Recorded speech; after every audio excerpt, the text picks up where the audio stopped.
Ben Abdullah Irmak, Mardin Ekoloji Derneği'nin kurucu üyelerindenim. Bugün Mardin Ovası'nda gördüğünüz gibi tarımsal arazilerin tam içindeyiz. Bereketli toprakların tam merkezindeyiz. Endüstriyel tarım ve ekolojik yaşamın çelişkilerini çiftçilerle, işte bu işle iştigal eden iş insanlarıyla sohbet halinde bir tartışmasını yapacağız. Ondan sonra endüstriyel tarım nedir? Ekolojik tarım nedir? Nasıl olmalıdır? Bunlar üzerinde birazcık kafa yoracağız. Bunlar üzerinde yorumlar yapacağız.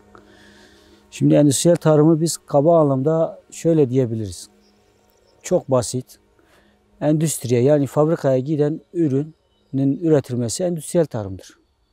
Şimdi fabrika standart bir üretim standardı olması lazım.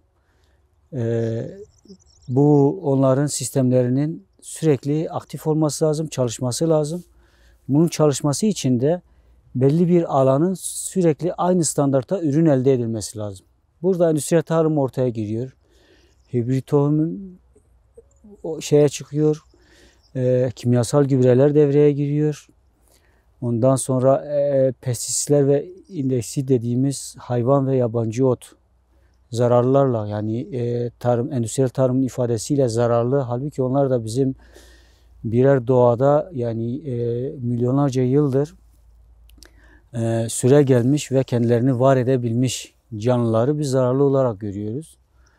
Bu canlılarla mücadele etmek üzere geliştirilen ilaçların kullanıldığı alanlar olarak düşünüyoruz endüstriyel tarımı.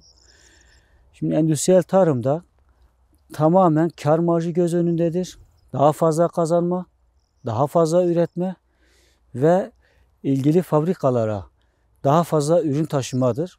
Fabrikalar da bu ürünleri üretip daha çok tüketmeye teşvik etme üzerine kuruludur. Bundan kaynaklı endüstriyel tarım ürünlerinde her zaman bir tüketim vardır ve bir üretilen ürünün zayi olması söz konusudur. Şimdi biz bunlara baktığımız zaman bizim Mardin Ovası'nda endüstriyel tarım olarak bakabildiğimiz en büyük göze çarpan iki tane ürün vardır. Bir tanesi mısırdır, bir tanesi pamuktur. Mısırı maalesef ikinci ürün olarak ekildiğinden kaynaklı bunların içindeki nem tam kurumadan toplandığı için çiftçi bunun yanında bekletemiyor. Tarladan aldığı gibi satma ihtiyacı duyuyor. Bundan kaynaklı artık küçük tüccarlar da diyebiliriz, küçük kapitalistler de diyebiliriz, büyük tüccarlar, büyük kapitalistler de diyebiliriz. Herkes bunun fırsatını kolluyor. Çünkü ürünün hemen satılması gerektiğini biliyorlar. Ve hemen sonrasında ikinci ürünün tekrar buğdayın yerine buğdayın ekilmesi gerektiğini biliyorlar. Bundan kaynaklı yazın birinci ürün olan mısırın fiyatı nedense her zaman ikinci ürün zamanı geldiği zaman ki zaten sadece Mardin Ovası'nda ve Urfa Ovası'nın bir kısmında ikinci tarım olarak mısır ekilmektedir. İkinci ürün olarak. Her zaman ikinci ürün zamanı mısırın fiyatı düşmektedir. Yani burada bir lobi faaliyetinin olduğu aşikardır. Pamuğa baktığımız zaman pamuk zaten burada sadece çırçır dediğimiz çekirdeklerinin ayıklandığı bir sistemden dışında başka bir fabrikasyon yoktur. Bir yağ üretimi konusunda yetersizdir. İplik yapımı konusunda en yakın yer Antep'tir. Bunların hepsine biz baktığımız zaman çiftçilerden zaten bunu çiftçi arkadaşlarla da sohbet olarak da belki ortaya çıkacaktır. Sohbet ortamında bakacağız, göreceğiz. Girdiler çok fazla ve her zaman da yani kazancını yani gelirine baktığı zaman geliri hemen %15-20 bazen de ufak bir zararlıdan kaynaklı ufak bir sisteme uymama, mesela suyu geç verdin ya da havalar aşırı sıcak oldu ya da zamansız yağmur yağdı. Bu sefer senin ürünün riske giriyor, o karı da gidiyor çiftçinin. Ama çiftçi sürekli borçla iştigal ettiğinden, başka bir şey yapmayı bilmediğinden sürekli kendini bir yerinde patinaj yaparak yani bir tekerin yerinde patinaj etmesi gibi sürekli etrafında dönüyor ve sürekli mücadele ediyor ve bu mücadele üzerinden de ayakta durmaya çalışıyor. İşte son 2022 yılındaki 2021 ve 2022 yılındaki girdilerin aşırı derecede artması çiftçiler de şu an strese koymuş. Birçok arazi mazottan kaynaklı, gübreden kaynaklı birçok şeyi yapamıyor. Bazı çiftçiler arazilerini süremedi. Bazı çiftçiler gübre koymadılar. Yani gübrenin 2 tonu 2 TL olan gübre şu an 12.000 TL'ye çıkmış. Yani 5 kat artmış. Üzerine 10.000 TL gelmiş. Yani %600 artış. Baktığımız zaman ne mısır %600 artmıştır ne de buğday %600 artmıştır. Ki buğday orta gelirli ve alt gelirli insanların temel tüketim maddesidir. Ekmek olarak, bulgur olarak soframıza gelen üründür. Onda bile artık yani onun da üretimini bile artık yapamaz hale gelmiştir.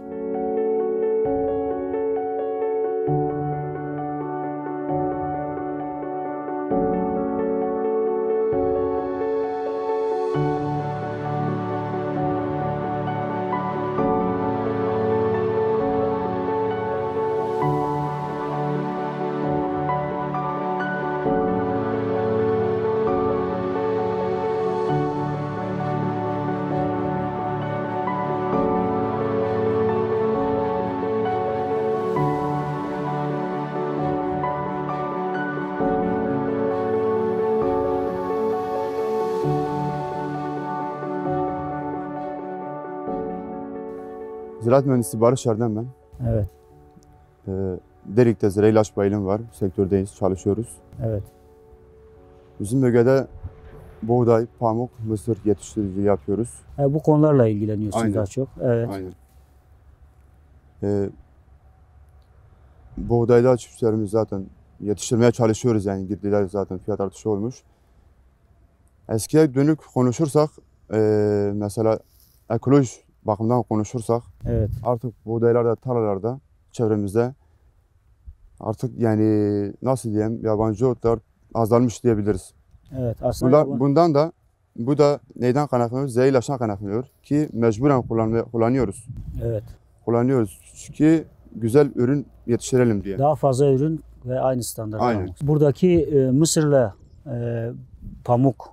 Çünkü Aynen. sonuçta bu endüstriyel tarım oluyor. Mesela daha Aynen. önce bu toprakların mesela buradaki sert buğday ana merkezi Kızıltepe Ovası'dır. Evet. Sorgül dediğimiz buğday. Tam burası buğdaya şeydir. Yabancı bir toprak değil ama pamukla Elverişli. pamukla Mısır yeni tanıştı ve Mısır ve pamuğu daha yeni insanlar son 15-20 yıldır kullanmaya başladı. Bu mısır pamuk ne yapılıyor? Nereye gidiliyor? Hangi sektörlerde kullanılıyor? Buradaki insanların artıları nedir? Yani bu pamuğun mısırın size katkıları, çiftçilere katkıları nelerdir? Bize buğdayın katkısı var. Mesela bize dönüşü oluyor. Mesela en azından soframıza geliyor. Ekmek de kullanıyoruz. Ama mısırda yok diyebiliriz zeytinyağı ama direkt batıya gidiyor. Büyük tüccarlar yine bundan faydalanıyor. Biz faydalanmıyoruz. Çiftçilerimiz faydalanamıyor. Pamukta da aynı şekilde. Mesela Antep'te işleniyor. İplikte kullanılıyor. Burada yine biz Buradan peki faydalanamıyoruz. buradan şeye gidene kadar, Antep'e gidene kadar mesela burada diyelim ki sen pamuğu aldın, ürettin. Bir sürü kimyasal kullandın, ilaç kullandın, Evet. gübre kullandın, pamuğu üretimini aldın. Bir sürü masraf yaptın. Buradaki bir küçük tüccara sattın. Bu işleyiş nasıldır? Yani mesela fiyatlar nasıl oluyor? Onun hakkında bilgin var mı? Yani buraya gidene kadar fiyatlar yükseliyor mu? Ne kadar yükseliyor? Fiyatlar Ne yükseliyor. kadar değişiyor? Mesela pamuk fiyatından ziyade girdilerimiz yükselmiş. Diyor yani şey olarak mesela diyelim ki buradan sen A şahsına sattın. Evet. O aldı çekirdeğini ayıkladı. Pamuğu kütle hale getir. Yani presledi gönderdi. Orada ipe dönüştü. İpten sonra farklı bir malzeme işlendi. Bu her gittiğindeki fiyat değişimleri hakkında bilgin var mı? Yok ondan fiyat bilgim yok yani. Aynen. Evet. Burada işlenmediği için biz buna yabancı kalıyoruz. Evet. Ama buğday deseniz biz buğdaydan çok bilgimi söylüyorum. Evet. Yani insan aslında kendi yerinde, yerelinde ne üretiyorsa onu üretmesi lazım değil mi? Aynen öyle.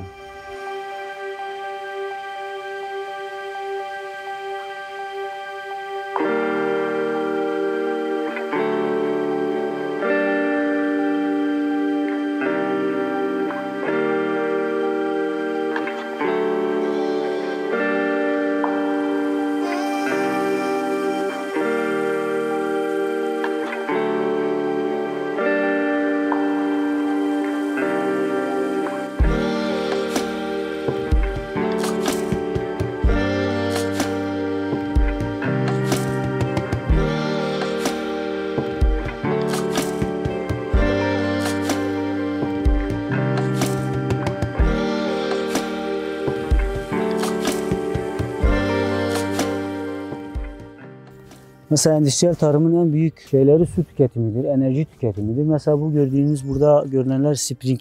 Biz spring diyoruz. Tabi burada yerel halk bunlara sivrik diyorlar.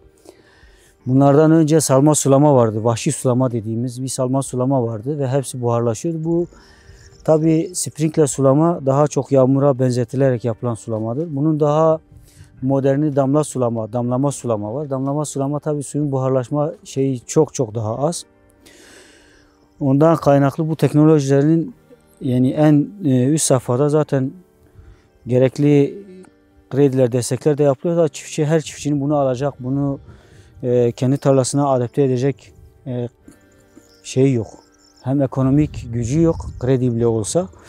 Çünkü Ziraat Bankası öyle bir şey ki herkese kredi veriyor ama çiftçiye gelince arazinin değeri 3 trilyon, 5 trilyon, ayda 10 milyar maaş alan 2 tane memuru şey istiyor, kefil istiyor. Ya da merkezde yani şehir merkezlerinde arsa ve konut ipoteği istiyor. Burada hani tarlaya el koymama zihniyetinden kaynaklı çiftçiye zorlaştırıyor. Çiftçi de kredi çekemeyince eskisi kendi el yordamıyla üretim yapmaya çalışıyor. Şimdi endüstriyel tarımın en büyük sıkıntılardan bir tanesi şöyle düşünelim. Dünyadaki suyun %2,5'u tatlı su. Diğeri tuzlu sudur, içilmeyen bir sudur.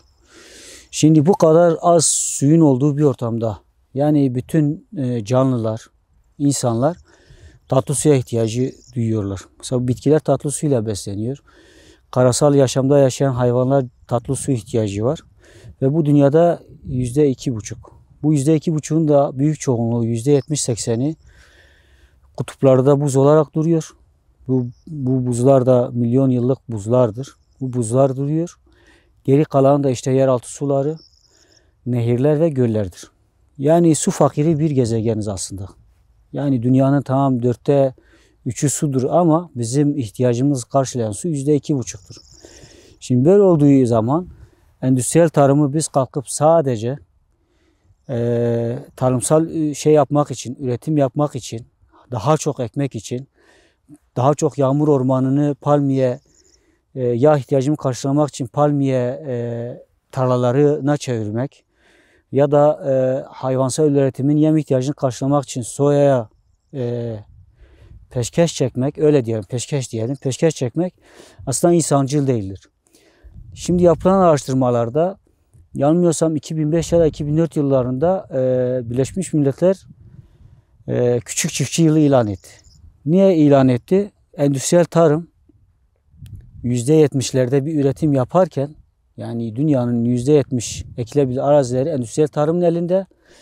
Endüstriyel tarımın elinde ama bu endüstriyel tarım sadece %20-25'lik bir nüfusu besleyebiliyorken %20'lik, %25'lik küçük çiftçi insanların %75'ini besliyor.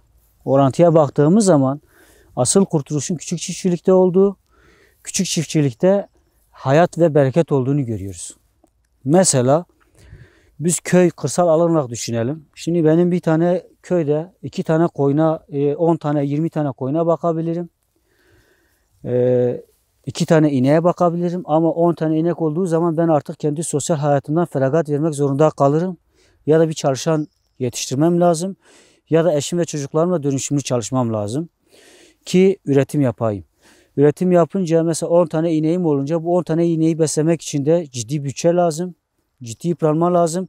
Mesela sosyal hayatımızı bir kenara atmış oluyoruz.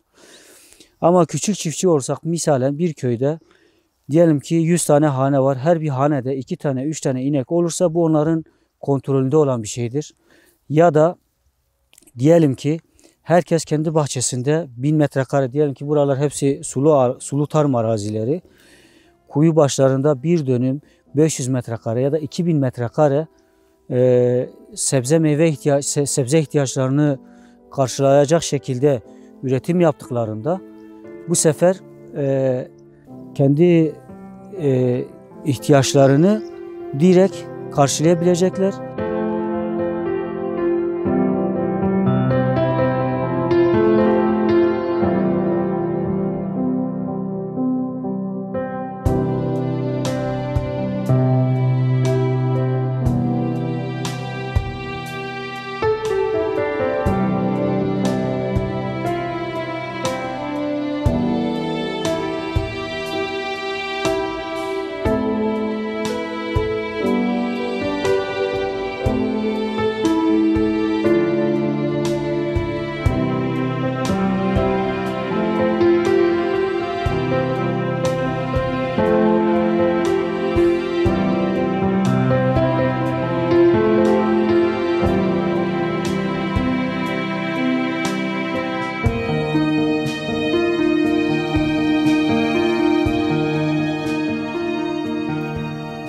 Şimdi 1000 metrekarelik bir alanda diyelim ki bir sebze bahçesi ektiği zaman yani o çiftçi o 1000 metrekarenin içinde akşama kadar gidebilir, oradaki çeri çöpü, yabani bitki dediğimiz yabani bitkileri, yabancı otları, halbuki o otlar yerel ottur.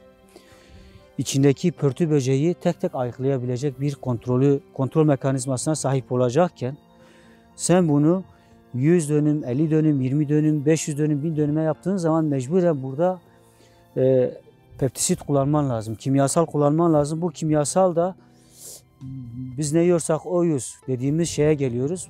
Biz onu tükettiğimiz zaman bir bakıyoruz ki artık bu sefer kanser hastalıkları zuhur etmeye başlıyor. Ondan kaynaklı küçük çiftçilik her zaman bizim kontrolümüzde olan, müdahale edebileceğimiz kimyasalsız bir üretim tekniğidir.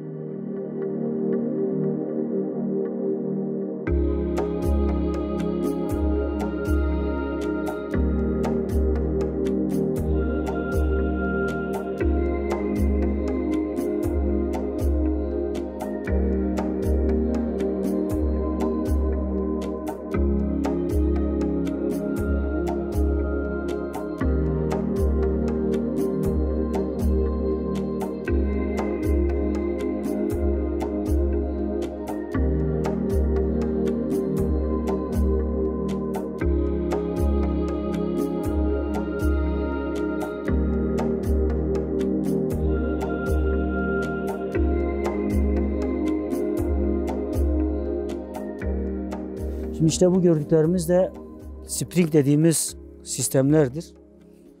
Bunlar bazıları sabit yapıyorlar, bazıları da her sulama bittiğinde işte sağ sollu 6'şer metre sulama yapabiliyor. Şu an bu en çok kullanılan budur. Bu su gücüyle su böyle çarparak döndürüyor. Zaten böyle 360 derece etrafını suluyor. 6 metrelik yarıçapta, bazıları da 12 metrelik yarıçapta sulama yapabiliyorlar. Bunların bir üstü de işte şeydir, damlama sulamadır. Damlama sulama da şimdi mesela biz bakıyoruz yer ıslak ama damla sulama olduğu zaman toprağın üstü tamamen kuru. Çünkü su aşağıya damlıyor. Buharlaşma çok az oluyor. Yeraltı suları %40-50 daha az harcanıyor. Çünkü suyun israfı da önemli. Çünkü daha önce bahsettiğimiz gibi su fakiriyiz. Yani tatlı su fakiriyiz aslında. Ondan kaynaklı sulamalarda ne kadar modern sistemimize taşırsak o kadar daha kontrollü üretim olmuş olur.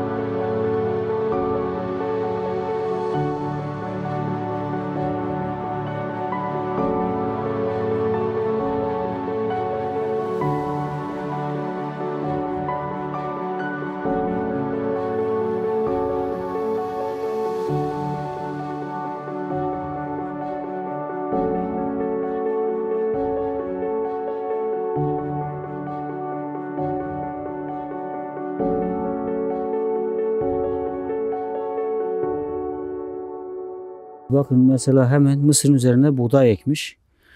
Mısırını Kasım, Aralık ayında kaldırmış. Hiç beklemeden birinci ürün olan buğdayı ekmiş. Bakın görüyorsunuz alelacele doğru düz sürmeden. İşte endüstriyel tarım böyledir. Sürekli arazinin dinlenmesine bile beklemiyorsun. Bu sefer araziyi çok yorunca ne oluyor? Fazla gübre harcaman gerekiyor. Fazla kimyasal kullanman gerekiyor ki ürün elde edebilesin. Toprağı dinlendirmiyoruz. Bu da endüstriyel tarımda çiftçiyi sürekli zorluyorsun. Sürekli üretmeye zorluyorsun. Ve çiftçi ya borcu vardır, ya iktisadını, dengesini tutturamamıştır. Sürekli üretim yapma ihtiyacı vardır ve baktığı zaman da bir kısır döngünün içinde kalıyor. Sürekli üretiyor ama bir şey kazanamıyor. İşte bu da bunun nişanesidir. Bakın mısırlar böyle.